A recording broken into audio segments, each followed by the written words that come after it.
Yes sir. देखिए, तो last class में आप लोगों को बताए थे कि फिजिक्स में टोटल 10 यूनिट्स आप लोगों को पढ़ना है ना। देखो यहाँ पे शॉर्ट में लिखा भी होगा, ये 10 यूनिट पढ़ना साथ में। लेकिन कुछ समझ में नहीं हाँ, आता। अभी क्या लेटेस्ट मॉडिफिकेशन है, क्या पढ़ना नहीं पढ़ना इसका आइडिया नहीं है, लेकिन ये 10 यूनिट टोटल पढ़ना है। ठीक है, अभी कुछ समझ में नहीं आ रहा, कोई बात नहीं, अब समझ में आएगा। और ज्यादा दिमाग नहीं लगाना, पहला चैप्टर शुरू कर रहे हैं, यूनिट एंड डायमेंशन। ठीक है, पहला यूनिट भी है ये। Yes sir. इसी को शुरू कर रहे हैं, यही शुरुआत करेंगे, हर चीज क्लियर होगा, है ना, कहीं कंफ्यूजन नहीं होगा। हम बहुत ही इजी लैंग्वेज यूज करेंगे ताकि आप लोगों को समझने में दिक्कत नहीं हो, इसलिए कहते हैं माइक ऑन रखो। हम पूछेंगे कोई डाउट है तो आप उधर से रिप्लाई करिएगा, ऐसे बीच बीच में बार बार बोलने से डिस्टर्बेंस होता है ना। हम बीच बीच में मौका देंगे। Sorry sir. नहीं ठीक है, बोल सकते हो, कोई दिक्कत नहीं। चलो ठीक है, तो हम लोग बात करेंगे इस चैप्टर का यूनिट एंड डायमेंशन। देखिए, फिजिक्स को पहले जानने के पहले आपको जानना पड़ेगा फिजिकल क्वांटिटीज क्या होता है। ये प्लूरल फॉर्म है एक्चुअली, फिजिकल क्वांटिटी सिंगल हुआ और फिजिकल क्वांटिटीज क्या हुआ, प्लूरल फॉर्म हुआ। देखो फिजिक्स क्या करता है, किसी भी घटना को बताने के लिए फिजिक्स का लैंग्वेज अलग है। जैसे मान लो कोई भी घटना घटता है, किसी भी तरह का छोटा मोटा घटना घटता है, इसमें बोलने का तरीका अलग है, हिंदी में बोलने का लैंग्वेज अलग है। ठीक है, लैटिन ग्रीक वर्ड्स अलग है, मतलब हर एक लैंग्वेज का अपना एक्सप्लेनेशन होता है, अपने वर्ड्स होते हैं, अपना इंटिटीज होता है। ठीक है, जिसके घर में बात हो रहा हो अपना ऑडियो म्यूट कर देना ताकि बैकग्राउंड आवाज नहीं आए, अदरवाइज आप लोग ऑन करके रख सकते हैं, अगर आपका आवाज आएगा बीच बीच में कोई दिक्कत नहीं। तो फिजिक्स अपनी बात को अपनी भाषा में करता है, और फिजिक्स जिन लैंग्वेज का यूज करता है ना, जिस इंटिटीज का यूज करता है, जिस पहचान के तहत अपनी बात को रखता है, उसी पहचान को हम लोग फिजिकल क्वांटिटीज कहते हैं। इसको आप ऐसे समझ सकते हैं, सपोज कोई एक छोटी सी घटना है कि कोई ट्रक है, सपोज कोई रास्ता है, यहाँ से कोई ट्रक गुजर रहा है ना, और ये ट्रक इस रास्ते से होता हुआ आगे आया और यहाँ कोई गड्ढा था, इसमें जाके ये गिर गया, सपोज करो इस तरह घटना घटा।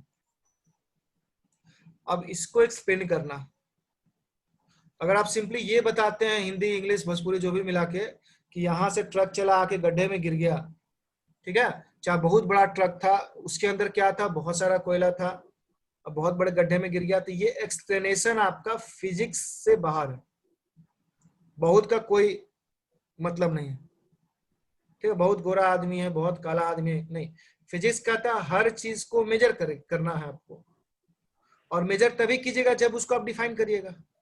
गोरापन को जब तक आप डिफाइन नहीं करेगा तब तक मेजर नहीं कर सकते हैं। जैसे कि शांति प्रिय आदमी, अहिंसावादी आदमी, गांधी से कंपेयर किया जाता है, तो आपने एक मानक रखा किसको मेजर करने के लिए, अहिंसावादी को गांधी से, जो गांधी जी की तरह बिहेव करेगा, गांधी जी की तरह रहेगा, वो क्या कहलाएगा, अहिंसावादी। तो फिजिक्स क्या कहता है, अपनी बात को करने के लिए कुछ कुछ इंटिटीज का इस्तेमाल कर। देखो फिजिक्स कैसे कहेगा इस बात को, फिजिक्स कहेगा एक ट्रक था, ठीक है, ट्रक ये भी कहेगा, लेकिन ये इसका डायमेंशन का बात करेगा कि वो 20 फीट चौड़ा था, 50 फीट लंबा था, ठीक है, उसके ऊपर कोयला था, तो कितना मास का कोयला था, 10 क्विंटल 20 क्विंटल, ये मास की बात करेगा। ये लेंथ और ब्रेथ की बात करेगा, ये वेलोसिटी की बात करेगा, ट्रक किस वेलोसिटी में था, क्योंकि जितना वेलोसिटी से आएगा उसी हिसाब से गड्ढे में जाएगा। अगर बहुत वेलोसिटी में होगा तो हो सकता है यहाँ गड़ जाए, धीरे धीरे आ रहा होगा तो एकदम नीचे तक जाएगा। तो फिजिक्स वेलोसिटी की बात करता है। फिजिक्स ये गहराई का बात करेगा, कितना फीट है, कितना हाइट है इस गहराई का, कितना डेप्थ है। तो फिजिक्स क्या, लेंथ का बात किया, ब्रेथ का बात किया, वेलोसिटी का बात किया, हाइट का बात किया, मास का बात किया, द्रव्यमान जिसको बोलते हैं आप, ये सब छोटा चीजें हिंदी हमको लगता है दिक्कत नहीं होना चाहिए। वेलोसिटी, वेग जिसको बोलते हैं, हाइट बोलते हैं, लेंथ लंबाई चौड़ाई, ये सब समझ में आता होगा। ये सारी चीजें जो हम लोग लोकल भाषा में इस्तेमाल करते हैं, लेकिन जान लीजिए ये फिजिक्स का एंटिटीज है, फिजिक्स की पहचान है। फिजिक्स इन्हीं चीजों का इस्तेमाल करते हुए अपनी बात को रखता है, और इन्हें हम क्या कहते हैं, फिजिकल क्वांटिटीज कहते हैं। टेम्परेचर हो गया, प्रेशर हो गया, वॉल्यूम हो गया, है ना, डिस्टेंस हो गया, ये सारा का सारा चीज फिजिकल क्वांटिटीज के अंदर आता है। ठीक है, तो फिजिकल क्वांटिटीज का क्या है, these are the entities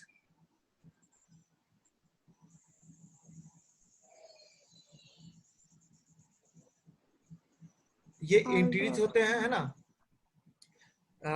which are necessary, जो जरूरी है। नेसेसरी मतलब क्या होता है, आवश्यक है। हुज मेजरमेंट, ऐसा एंटिटी जिसका कि मेजरमेंट नेसेसरी। अब मान लो वेलोसिटी को मापना ही पड़ेगा, मेजरमेंट मतलब वेलोसिटी को मापना हो गया, चाहे हाइट को मापना हो गया, ये सब क्या मेजरमेंट है, इज नेसेसरी। इन एंटिटीज का मेजरमेंट नेसेसरी है to describe a physical situation completely. किसी भी फिजिकल सिचुएशन को, फिजिकल सिचुएशन अभी एक घटना घटा था ना, फिजिकल मतलब भौतिक घटनाएं जो घट रही हैं, बाहर जो भी घटना घट रहा, उसको डिस्क्राइब करने के लिए पूरी तरह से डिस्क्राइब, कंप्लीटली मतलब अच्छी तरह से। सिर्फ ये बोल देना कि ट्रक था कि गड्ढे में गिर गया, ये एक्सप्लेनेशन सही नहीं है। फिजिकल सिचुएशन को सही से डिस्क्राइब करने के लिए आपको क्या करना होगा, फिजिकल क्वांटिटीज का इस्तेमाल करना होगा, है ना। कुछ एंटिटी या इसको कुछ एंटिटीज का इस्तेमाल करना होगा, उसको हम क्या बोलते हैं, फिजिकल क्वांटिटीज बोलते हैं। क्वांटिटीज। अब देखिए फिजिकल क्वांटिटीज दो तरह के होते हैं, एक फंडामेंटल फिजिकल क्वांटिटीज होते हैं, दूसरे होते हैं डिराइव्ड फिजिकल क्वांटिटी। फंडामेंटल जैसे कि एबीसीडी, ठीक है, एबीसीडी क्या हो गया, फंडामेंटल हो गया। बिना एबीसीडी का आप एप्पल नहीं जानिएगा, बॉल नहीं जानिएगा, कैट नहीं जानिएगा। तो फंडामेंटल जो फिक्स है, कभी बदलता नहीं। एबीसीडी ए टू जेड कितना लेटर होता है जी, 26। 26, ये फिक्स है, कभी बदलेगा नहीं। लेकिन हाँ, इन 26 से नए नए वर्ड्स डिस्कवर होते रहते हैं। जैसे अभी कोरोना आ गया, क्या जी, yes sir.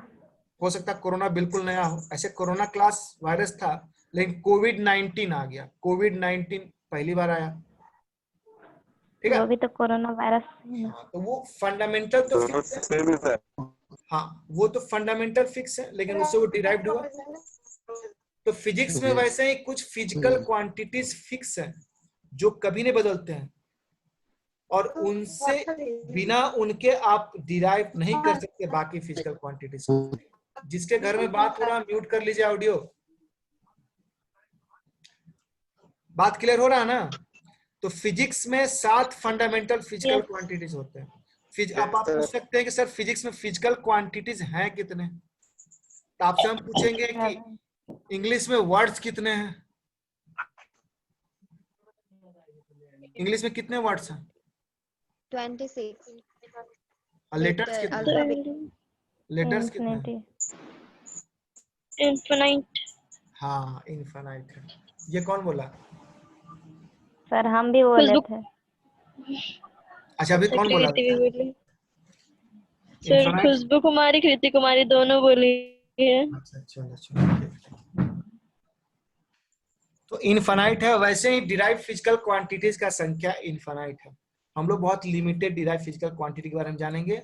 Fundamental physical quantity जो होता है वो जान लो, और उससे कुछ कुछ खाली डिराइव जानेंगे। बाकी फिजिक्स जब तक पढ़िएगा, जब तक जिंदगी है फिजिक्स के लिए आपके पास, तब तक डिराइव फिजिकल क्वांटिटी नया नया आते रहेगा, है ना। तो ये कोई बड़ी बात नहीं है, इसलिए हम लोग यहाँ से अब आगे बढ़ते हैं। डिराइव्ड का मतलब ये जो पाया गया, फंडामेंटल जो बेसिक है ना। द फंडामेंटल फिजिकल क्वांटिटीज, है ना। द फिजिकल क्वांटिटी, यहाँ द लगा दिया है, which is independent from other physical quantities is called fundamental physical quantity. देखिए लैंग्वेज डिफर करेगा, वो लिखवाए कुछ है, लिख देता है सब कुछ है, लेकिन ऐसा फिजिकल क्वांटिटी जिसको दूसरे फिजिकल क्वांटिटीज से कोई मतलब नहीं है, ठीक है, उसको क्या कहते हैं हम लोग, फंडामेंटल फिजिकल क्वांटिटी। जैसे mass, length, time, temperature, electric current, luminous intensity और अमाउंट ऑफ सब्सटेंस। मास को किससे दिखाते हैं, एम से। मास को मेजर किससे करते हैं, यूनिट मास का, एम से। नहीं नहीं ये तो सिंबल हो गया, केजी में। के से के। हाँ, लेंथ को लेंथ को L से दिखा सकते हैं, टाइम को T से दिखा सकते हैं, टेम्परेचर को भी T, ये वही रफ दिखा रहे हैं हम, ऐसा कुछ नहीं है, अलग अलग सिंबल होता है। इलेक्ट्रिक करंट को I से दिखाते हैं, ल्यूमिनस इंटेंसिटी को इसको नहीं CD तो यूनिट हो गया, इसको भी I से ही दिखाते हैं, है ना। इसीलिए देखो आगे हम क्या करेंगे, हम लोग कभी भी करंट को कोशिश करेंगे कि स्मॉल आई से दिखाएंगे। आप लोग ये इस तरह का स्मॉल आई लिखना सीख जाइए, ऐसे लिखते हैं, ऐसे भी लिखा जाता है, ये स्मॉल आई, बहुत लोग ऐसे भी लिखता है, स्मॉल, लिख लोगे ना, यस सर। ये स्मॉल आई। तो करंट को स्मॉल आई से दिखाना सबसे बेटर है, क्योंकि इंटेंसिटी को आई से दिखाते हैं, अमाउंट ऑफ सब्सटेंस को हम लोग मोल्स, अमाउंट ऑफ सब्सटेंस को भी सिंपली हम लोग एक्चुअली मोल ही लिखते हैं, मोल है, अमाउंट ऑफ सब्सटेंस मोल हो गया, है ना। मोल मतलब चूहा नहीं, मोल मतलब वो मोल नहीं, जैसे कि जो क्या होता है हम लोग का तिल हो गया, वो उसको भी मोल ही करते हैं, है ना। जनरली देखते होगे जो, हाँ बोलिए। ल्यूमिनस इंटेंसिटी क्या होता है? हाँ कौन बोला? सर हम सामिया पूछ रही है, ठीक है चलो। देखो इंटेंसिटी, ल्यूमिनस इंटेंसिटी का सिंपली मतलब समझो अभी फिलहाल के लिए, जैसे लाइट हम देखते हैं ना,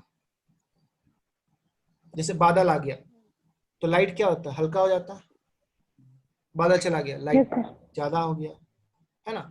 ल्यूमिनस मतलब होता है कि चमक, इंटेंसिटी, चमक का इंटेंसिटी कितना है, ग्लो करने का इंटेंसिटी कितना है, इसका एक यूनिट लक्स भी होता है, आपको हम बताएंगे। ऐसे कैंडेला भी होता है, लक्स भी होता है, लक्स जो हम लोग यूज करते हैं जी,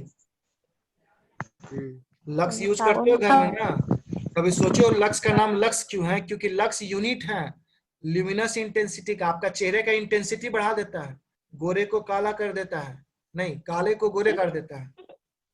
सर लक्स साबुन का बात कर रहे हैं सर, सोप का बात कर रहे हैं। हाँ उसको वो लक्स, लक्स नाम पड़ा है इसीलिए क्योंकि लक्स एक यूनिट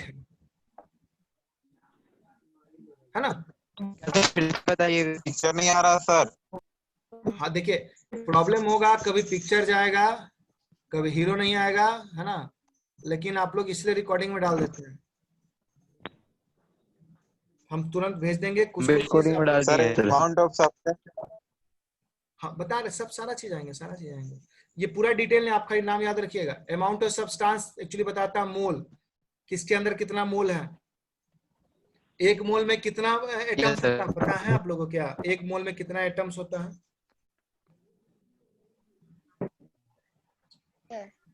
क्या सामिया बताओ, एक मोल मतलब कितना एटम्स या कितना पार्टिकल्स?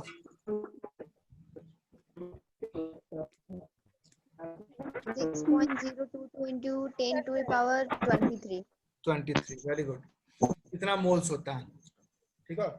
मोल एक्चुअली एक क्वांटिटी है, जैसे एक क्लास, हम एक क्लास लेकर आए तो एक क्लास मतलब कुछ बच्चों का संख्या, सरकार का था एक क्लास मतलब 30 बच्चों को पढ़ा के आ रहे हैं, जबकि पॉसिबल नहीं है, इतने टीचर्स का बहाली नहीं हो सकता, इतने टीचर्स ज्वाइन नहीं कर सकते, इसलिए एक मोल बस एक नंबर का नाम है। जो भी सामने बताए 6.023 into 10⁻23 ना जी, 6.022 भी होता है 23 है। सर ज्योति बताई। ओ ज्योति बताई, सबका आवाज एक ही लगता है हमको।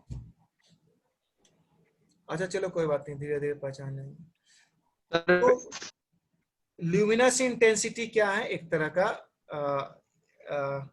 क्या ब्राइटनेस का मेजरमेंट है, ठीक है, ब्राइटनेस का मेजरमेंट है ल्यूमिनस इंटेंसिटी। इलेक्ट्रिक करंट आप जान रहे, टेम्परेचर जान रहे, टाइम लेंथ सब जान रहे।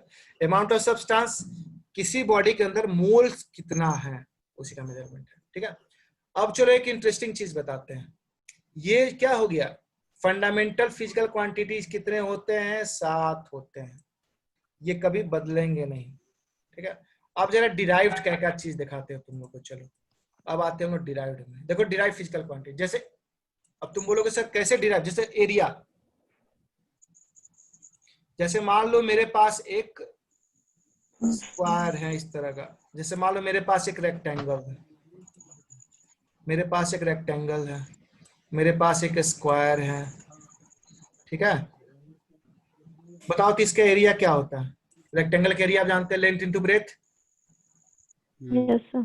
स्क्वायर का एरिया क्या होता है? Side cube. Yes, sir. अच्छा हमको ये बताओ, आप हाइट लेते हो, आप ब्रेथ लेते Side हो, cube. है ना, आप हाइट की बात करते हो, आप ब्रेथ की बात करते हो, आप लेंथ की बात करते हो, ये सब का सब क्या है? सब तो लेंथ ही ना है, लंबाई ना एक Yes, तरह का sir. है Yes. सर। जी सर। ठीक है, चलो इस लंबाई को हम लेंथ बोल दिए, इस लंबाई को ब्रेथ बोल दिए, यही बात हो गया। जैसे एक ठो को हम पहाड़ी बोल दिए, एक ठो को रितेश बोल दिए, मतलब नाम बदल दिया, आखिर है तो सब इंसान ही ना। Yes, sir. ठीक उसी तरह से आखिर एरिया जब भी होगा तो लेंथ इनटू लेंथ का स्क्वायर ही होगा, ठीक है। ये एक्चुअली हम लोग स्क्वायर का लेकर करते हैं, क्या बोलते हैं, ये एरिया किसके लिए? किसी पार्टिकुलर चीज का एरिया, हर का एरिया का फॉर्मूला अलग होता है, लेकिन किसी चीज का मान लो एरिया लेंथ इनटू स्क्वायर हो सकता है। वॉल्यूम क्या होता है? जैसे मान लो इसका वॉल्यूम क्या होता है, क्यूब का वॉल्यूम क्या होता है जी? एल क्यूब होता है। अरे साइड क्यूब करते हैं ना वॉल्यूम, तो लेंथ को Yes, क्यूब sir. कर दो। अच्छा, मास को वॉल्यूम से डिवाइड कर दो, इसी को डेंसिटी कहते हैं। अगर आप लोग पढ़े होंगे घनत्व, घनत्व होता है द्रव्यमान बटा सॉरी, हाँ द्रव्यमान बटा आयतन, Sir, mass by volume. Python. Mass by volume. Speed क्या होता Mass by है? volume होता है. स्पीड क्या होता है? Distance by time. अब फिर से बताओ तो डिस्टेंस फंडामेंटल है कि नहीं? है डिस्टेंस, सर। हाँ क्योंकि वो लेंथ एक तरह से, है सर। हाँ क्योंकि एक तरह से लेंथ है वो। चलो आप वेलोसिटी की बात करते हैं। Yes, velocity sir. क्या होता है? Displacement by time. डिस्प्लेसमेंट क्या है? फंडामेंटल है कि नहीं? है सर, क्योंकि इसमें भी लेंथ यूनिट इसका आ है जाएगा। हाँ चलो वेरी गुड। एक्सेलरेशन का फॉर्मूला क्या होता है? Velocity by time. मे भी तुम लोग, अब तुम बोलोगे सर ये सब चीज मान लो हम नहीं पढ़े, वेलोसिटी का नहीं जान रहे, एक्सेलरेशन का नहीं जान रहे, हो सकता है नहीं जानते, जानना चाहिए। मैं भी नहीं जानते, कोई चिंता करने वाली बात नहीं, हमको फिर से हर चीज पढ़ना। लेकिन अभी फिलहाल याद कर लो कि एक्सेलरेशन का होता है वेलोसिटी बाय टाइम, वेलोसिटी का होता है डिस्प्लेसमेंट बाय टाइम, स्पीड का होता है डिस्टेंस बाय टाइम, फोर्स का होता है मास इनटू एक्सेलरेशन। मास क्या है? फंडामेंटल है। एक्सेलरेशन फंडामेंटल है कि नहीं? बताओ जी, एक्सेलरेशन क्या Yes, sir. फंडामेंटल है? सर है सर। चलो जी पढ़ी, तुम बताओ एक्सेलरेशन फंडामेंटल है? नहीं सर। नहीं सर। क्यों फंडामेंटल नहीं है? क्योंकि खुद वेलोसिटी और टाइम पे डिपेंडेंट है, Yes, sir. इसलिए ये एक डिराइव फिजिकल। Yes. सर मैंने सही बताया ना? Hello, sir.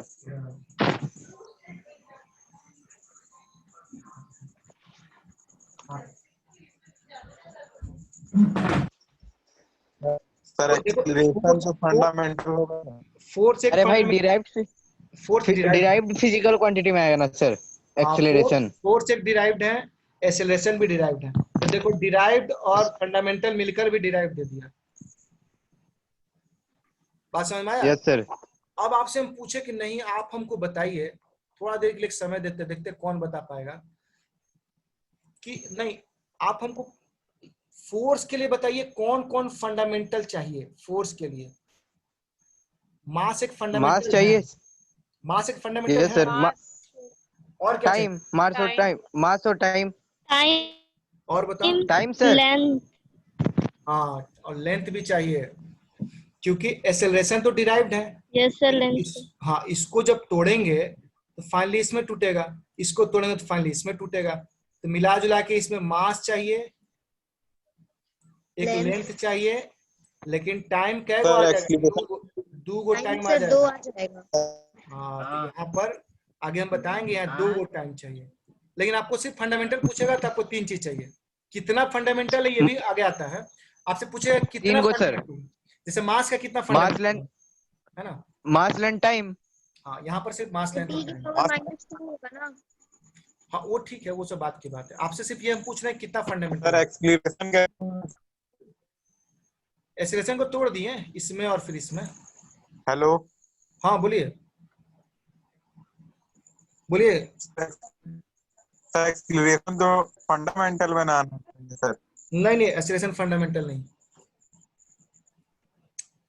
फंडामेंटल बस साथ होता है, एक्सीलरेशन को तोड़ सकते हैं आप वेलोसिटी और टाइम में, वही नहीं। देखिए आप इसको हम तोड़ के दिखाते हैं, देखिए आप चाहें तो वेलोसिटी को भी तोड़ सकते हैं, आप इसको तोड़िएगा, देखिए आप तोड़ के दिखा रहे हैं, एक्सीलरेशन को तोड़िए तो ऊपर डिस्प्लेसमेंट को चलो डी से दिखा रहे हैं, by time. Distance distance by time होगा ना सर?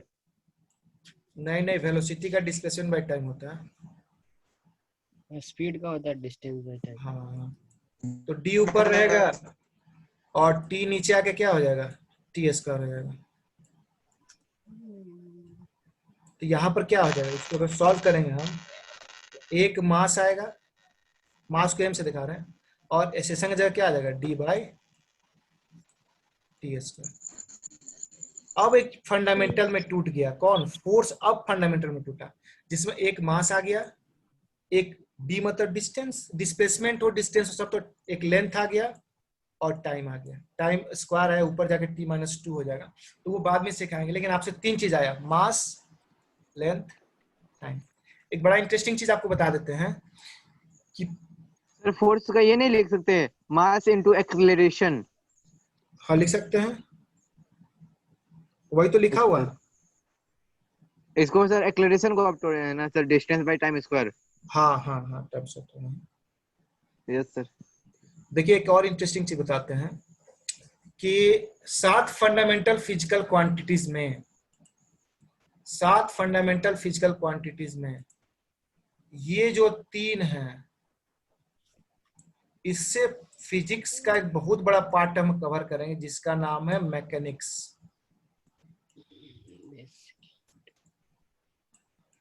फिजिक्स का बहुत बड़ा पार्ट जो कवर करेंगे जिसका नाम है मैकेनिक्स। मैकेनिक्स किस में आता है, क्लासिकल फिजिक्स में आता है।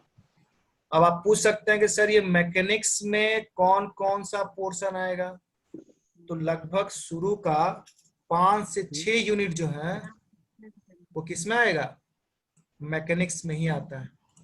देखिए आपको दिखाते हैं मैकेनिक्स के अंदर कौन कौन आता है, ध्यान से देखिए।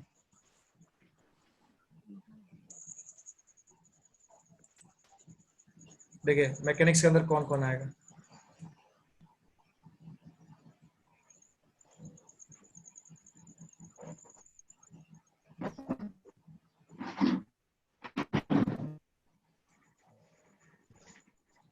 मतलब ये यूनिट एंड डायमेंशन हटा दीजिए, क्या को आया, 1 2 3 4 5 6, मतलब मैकेनिक्स तो एक्चुअली, मैकेनिक्स के अंदर ये सबको हम लोग रख लेते हैं, लेकिन मैकेनिक्स एक्चुअली 3 को डिफाइन करता है। ये देखो ये दोनों, मैकेनिक्स का मेन पार्ट ये है, ये दोनों, लेकिन बाकी इन दोनों का बार बार यहाँ जरूरत पड़ेगा, ये मैकेनिक्स का, इसलिए इतने को पूरे को मैकेनिक्स के अंदर रखते हैं। आप समझ लीजिए कि इतने दूर में पूरा शुरू से लेके 1 2 3 4 5 6 7 यूनिट जो है, इसमें बस 3 फंडामेंटल से काम चल जाएगा, मास, लेंथ और टाइम।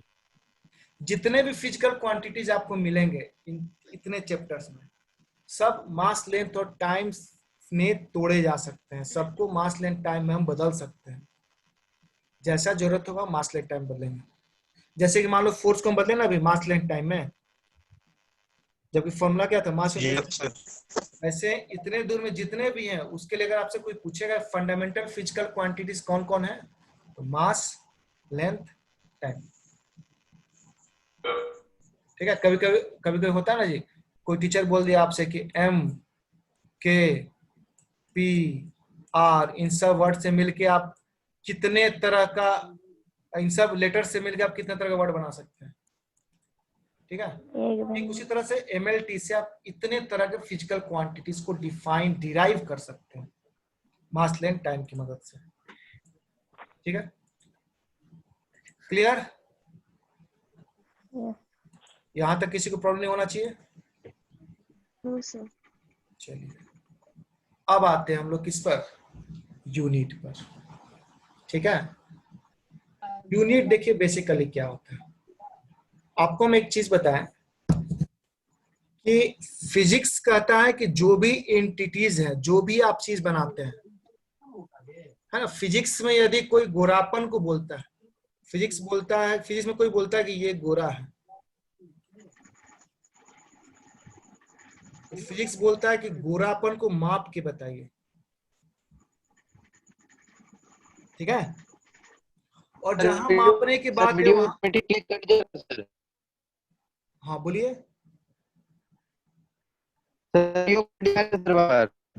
वीडियो हम भेज देंगे, कोई बात नहीं, वीडियो हम सेंड कर देंगे, इसलिए परेशान नहीं होना। अगर ये समस्या आ रहा है इसलिए हम रिकॉर्डिंग करते हैं, तुरंत वीडियो आपको सेंड करेंगे, हम अभी बनाएंगे तुरंत सेंड कर देंगे। वीडियो आपको ऑलरेडी बन रहा है, कट करेंगे तुरंत वीडियो तैयार हो जाएगा, इसलिए, है ना। तो फिजिक्स कहता है कि जो भी चीज आप बता रहे हैं, कोई भी चीज आप नाम ले रहे हैं, है ना, वो मेजरेबल होना चाहिए, तब फिजिक्स उसको मानता है। तो हम बोलते हैं ये गोरा है, अपने गोरे का एक मेजरमेंट होना चाहिए। मेजरमेंट कैसे करते हैं हम लोग? गोरा कैसे बोलते थे किसी को? क्या दिमाग में आता है? गोरा कैसे बोलते हैं? किस चीज को क्या देख के बोलते हैं? दिमाग में कुछ गोरापन आता है किसी का, तब हम लोग बोलते हैं। हाँ। और कालापन किससे कंपेयर करते हैं हम लोग? कोई बहुत बड़ा काला आदमी को देखे होंगे, उससे कंपेयर करते हैं। तो देखो, इन जनरल हमने दिमाग क्या बैठा हुआ, गोरा मतलब जो इंग्लैंड का आदमी जैसा दिखता है, नहीं, जो बहुत गोरा हुआ सीधे तुम बोलेगा तो इंग्लैंड से आया हुआ है। तो आप रेफर कर रहे हैं किसको? आप रेफर कर रहे हैं इंग्लैंड के आदमी को, क्या मापने के लिए? गोरापन के लिए, गोरापन के लिए सर। गोरापन के लिए रेफरेंस कहाँ रखा हुआ है? इंग्लैंड में। अच्छा, कालापन के लिए आप किसको रेफर करिए, कहाँ के लोगों को रेफर करिएगा? सर वेस्ट इंडीज के लोग और साउथ अफ्रीका के लोग को। नहीं तो इंडिया में भैंस को तो लोग रेफर कर सकता है, भैंस की तरह काला है ना। कहा ना दूसरा देश से कंपेरिजन, कुछ कुछ चीज देश में छोड़ देना चाहिए। वैसे मोदी जी का नाम है कि देसी चीज अपनाइए, तो हम लोग कहेंगे भैंस की तरह काला है, तो भैंस हमारा एक रेफरेंस हो गया, वो भी स्टैंडर्ड रेफरेंस, ठीक है। तो कोई भी चीज जब हम लोग मेजर करते हैं तो उसके लिए एक स्टैंडर्ड रेफरेंस कहीं ना कहीं हमको रखना पड़ता है, ठीक है। आप गोरापन के लिए इंग्लैंड का लोग को रख रहे हैं, लेकिन इंग्लैंड वाला गोरापन के लिए किसको रखता होगा? डेमो मान लेता होगा सर। तो अब देखो यही ना चीज हो गया। अब इंग्लैंड वाला लोग बोलेगा नहीं कि हम लोग गोरा नहीं, हम लोग से भी गोरा होता है अमेरिका वाला लोग। अमेरिका लोग बोलेगा हम लोग भी गोरा नहीं, हम लोग से गोरा कुछ और चीज हो सकता है, बर्फ को गोरा बोल देगा। तो ऐसा नहीं होता, कोई भी चीज जो मेजरेबल है वो उसका जो रेफरेंस है, मतलब जिससे उसको रेफर किया था, जिससे उसको कंपेयर किया था, विदाउट कंपैरिजन आप कुछ नहीं कर सकते। जैसे हम बोलते हैं कि ये पढ़ने में बहुत तेज है, कैसे पता करते हैं? अगल बगल से कंपैरिजन होता है। चाहे हम बोलते हैं कि ये फलाना लड़का पढ़ने में बहुत तेज है, हम कैसे बोलते हैं? हम इतने दिन से जो बच्चों को पढ़ाए उनसे कंपेयर करते हैं, अच्छा ऐसे बच्चे अच्छा रिजल्ट करते हैं, एक स्टैंडर्ड रेफरेंस मेरे दिमाग में बैठा हुआ, ठीक है। इसलिए लूर लक्षण देखते हुए उन्होंने बताया थे कौन लड़का पढ़ेगा कौन लड़का नहीं पढ़ेगा। लफुआ और अच्छा लड़का लोग को पहचान है हम लोग, क्योंकि हम लोग दिमाग में एक रेफरेंस बैठा हुआ, ठीक है। इसलिए हम लोग देखते हैं बताते हैं इसका रिजल्ट क्या होने वाला है। Yes, sir. हाँ। तो इंटरनेशनली एक्सेप्टेड रेफरेंस स्टैंडर्ड। अब मान लो आलू लेने गया तुम लोग 1 किलो, इंग्लैंड में आलू लेने गया तो 1 किलो तुमको 2 दे दिया, इंडिया में आया तुमको 4 को दे दिया,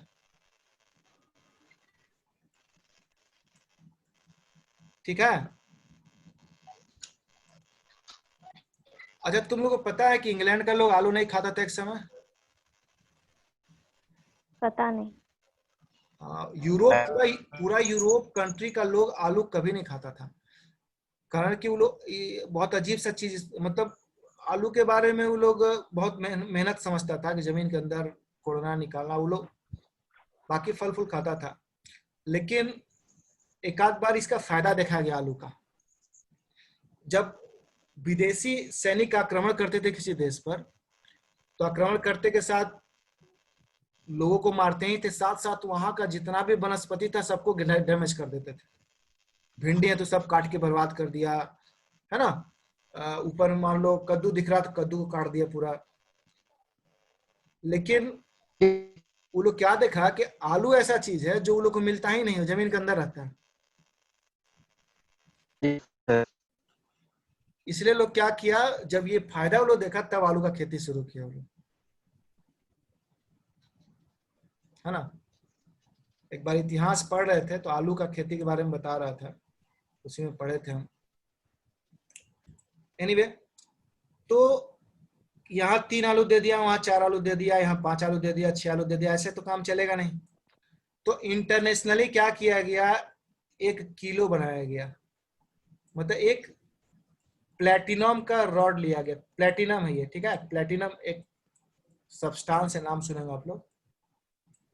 और बोला गया कि ये जो प्लेटिनम का टुकड़ा है, इसके वजन का आलू अगर जब भी लेंगे, इसके बराबर का आलू, मतलब एक तराजू में एक तरफ प्लेटिनम का टुकड़ा रखेंगे, एक तरफ आलू रखेंगे, चाहे एक तरफ मुर्गा रखेंगे।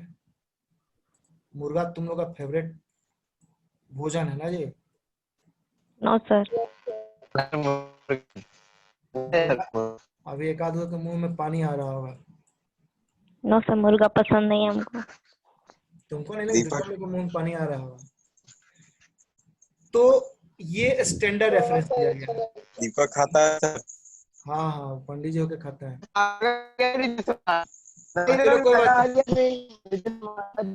अच्छा चलो कोई बात नहीं। तो आप याद रखिएगा कि किसी भी चीज को फिजिक्स में जब मेजर करते हैं तो उसका एक स्टैंडर्ड रखते हैं, ठीक है। तो इसी स्टैंडर्ड को हम लोग क्या बोलते हैं, इसी standard internationally accepted reference standard को हम क्या बोलते हैं, यूनिट बोलते हैं। बात समझ में आया? तो जितने भी फंडामेंटल फिजिकल क्वांटिटी, अगर उनका भी यूनिट जान गए तो डिराइव फिजिकल क्वांटिटी का यूनिट जानना आसान हो जाएगा। अरे अगर हम लोग फंडामेंटल का यूनिट जान गए तो डिराइव का यूनिट आराम से जान सकते हैं। यूनिट मतलब रेफरेंस स्टैंडर्ड जिससे कि मेजर किया जाएगा, जो इंटरनेशनली एक्सेप्टेड होगा। देखो ना, यूनिट भी 2 तरह का होता है, फंडामेंटल यूनिट, डिराइव्ड यूनिट। जैसे मास का जो यूनिट होगा, लेंथ का जो यूनिट होगा, टाइम का, टेम्परेचर का, ल्यूमिनस इंटेंसिटी का, अमाउंट ऑफ सब्सटेंस का, ये सब का सब फंडामेंटल यूनिट में आएगा। और बाकी सब किस में आएगा, डिराइव्ड यूनिट में। Derived unit. चलो ठीक है, आज का क्लास यहीं पर समाप्त होगा। Wait a minute. हाँ एक सेकेंड। हाँ बोलिए।